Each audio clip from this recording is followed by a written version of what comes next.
ایک بڑی بھی تھے بڑھیا، وہ بیٹا بھی تھا ان کا، کہیں سفر پر گیا ہوا تھا۔ یہ بڑھیا جو ہے اپنے گھر میں ہے، دوپہر کا وقت ہے اور غریبی کا شکار ہیں، بہت زیادہ مالدار نہیں ہے، جو کچھ کھانے کا تھا پکایا ہوا ہے، دوپہر کے کھانے کے لیے بڑھیا بیٹھی ہے۔ ایک بیٹا ہے وہ سفر پر گیا ہوا ہے، ابھی اس بڑھیا نے لقمہ اٹھایا ہی تھا، اور لقمہ ابھی منہ میں نہیں رکھا ہے، لقمہ اٹھایا ہی تھا کہ باہر سے سائل کی اور فقیر کی آواز آئی کہ اللہ کے نام پر کچھ کھانے کو دے دو، یہ فقیر بھوکا ہے۔ اس بڑھیا نے اس لقمے کو نیچے رکھ دیا، اور وہ لقمہ بھی اور جو کچھ پلیٹ میں تھا وہ لے جا کر جو ہے اس فقیر کو دے دیا۔ فقیر نے کھا لیا، لے کر چلا گیا، بات آئی گئی ہو گئی، ختم ہو گئی۔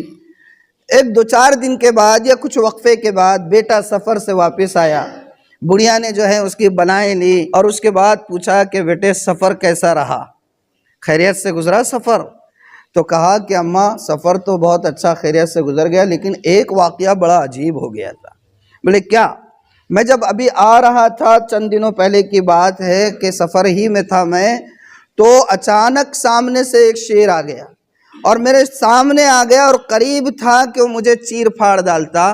میں کیا دیکھتا ہوں کہ وہ چیر پھاڑ کرنے کے لیے میری طرف بڑھ رہا ہے، اچانک میں دیکھتا ہوں کہ ایک سفید لباس میں بہت خوبصورت سا نوجوان اچانک حاضر ہو گیا، اس کے ہاتھ میں ایک نیزہ تھا اور اس نے اس نیزے سے اس شیر کو ختم کر دیا، اور اس کو ختم کرنے کے بعد میری طرف مڑ کر مسکرایا اور مسکرا کر کہا میری طرف اشارہ کر کے کہ یہ لقمہ اس لقمے کے بدل میں ہے، میری طرف اشارہ کر کے کہا یہ لقمہ اس لقمے کے بدل میں ہے، اس لقمے کے عوض میں ہے۔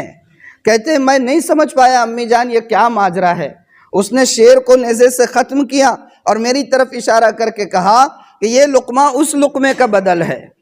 تو ماں نے کہا بیٹا یہ بات کب کی ہے، کون سے دن کی ہے، غور کر کے بتاؤ۔